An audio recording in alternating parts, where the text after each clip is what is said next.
What are we about to do right now? I'm gonna look at the documentary that the Discovery Channel tried to get me to promote before it came out. Usually I watch things beforehand because it's on Discovery. I feel like there's no way it can have things that shouldn't be shown on the internet. Before we do that, our comment shout out comes from John Dominic. I actually really like this comment right here. D'Angelo seems like that chill guy who everyone's friends with in high school. Absolutely true. Also, I was homeschooled. Apparently the Discovery Channel, they have a streaming service called D+. And one of their, I guess, go-tos to get people to sign up for D+ is they made a documentary about Onision in conjunction with Chris Hansen. But where it gets annoying is they emailed every single YouTuber who has any sort of connection to Onision and said, can you please hype up our documentary before it comes out? I have never even made an Onision video, but I guess because I'm a commentary channel, they emailed me. Hi D'Angelo, I'm on the team at D+, which you might have heard is a streaming service that will air the Onision documentary. Since the story started on YouTube and was researched by YouTube, I want the YouTube community to see it first. I hope you'll consider making a commentary video about the story. What I got from that was we acknowledge that you YouTubers have done literally all of the work going into this story, but we also want you to promote it for us now that we are also profiting off of it. I want to make the context very clear. I'm watching this because I'm interested. If I choose to put something on the stream or on my channel, it's probably not because I enjoy it. There it is, trending under true crime, Onision in real life. I feel like there's no way this really wouldn't be triggering, so please get yourself into the proper headspace. The young women that he's victimized and manipulated and really abused emotionally, he doesn't see them as victims. I genuinely don't know why YouTube still allows him on the platform. True. It makes it almost a thriller to find out whether or not he's going to ever be held accountable. I'm getting mixed feelings about this. This is very, very dramatic.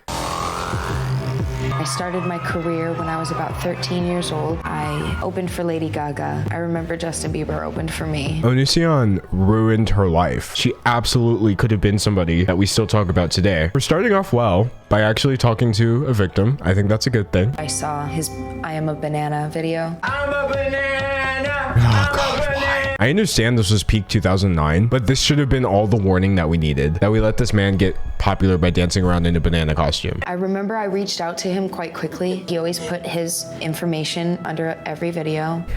He got back to me right away within 24 hours. His email said, you know, there's 7 billion people in the world. You never know how you're gonna love somebody in the future. Imagine being a fully grown man and sending that to a 16-year-old. So we were trying to figure out how to meet, and his main concern was that we weren't gonna be able to have sex in the state I was in, so he checked the laws. The man is a groomer. I don't know how to feel about the documentary yet, but I'm glad that it's highlighting how bad people use parasocial relationships. I had no idea what loving someone was truly about. She's 17 though.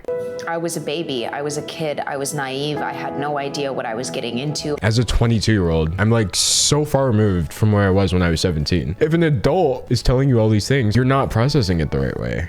That's something I didn't understand at the time. I get asked to be interviewed all the time. In this specific case, parasite is a popular thing to call a reporter. I have an ego, but that's just next level. He becomes one of the top 100 most subscribed to channels on YouTube. When he joined YouTube in 2006, people were overwhelmingly supportive of him being on the platform. Were they though? It wasn't until these women wanted to talk that the overall dialogue started to change.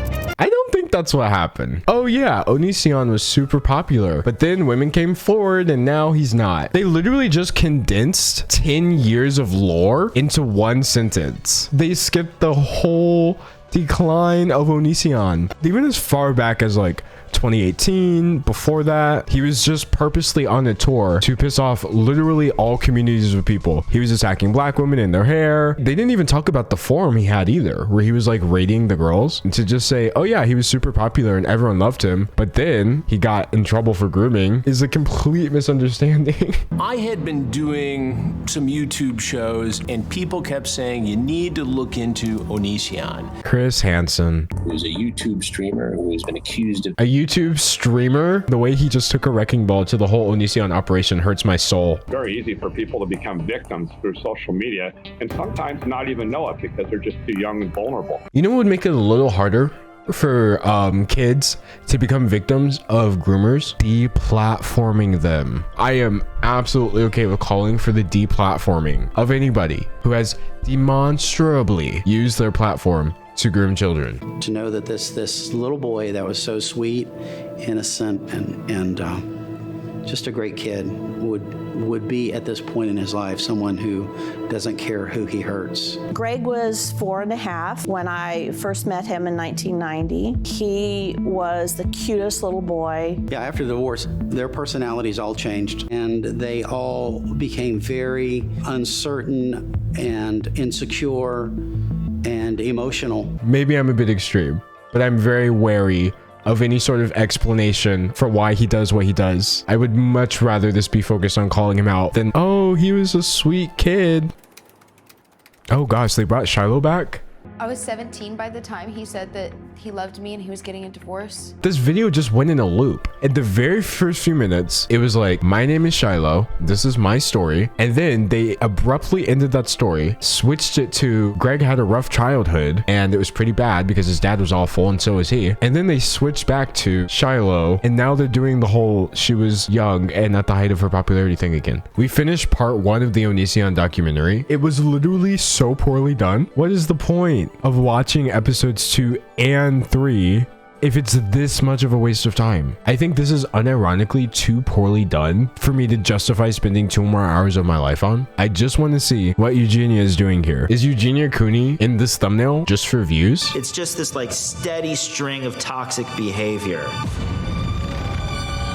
This is so dramatic. Onision first made a video that was kind of like in support of me. Then super soon after, he made like one video towards me that wasn't exactly very nice. Of course, Eugenia Cooney would pop up. Someone did Photoshop on her and how good she would look if she actually had some pounds on her. That chick needs to eat more food.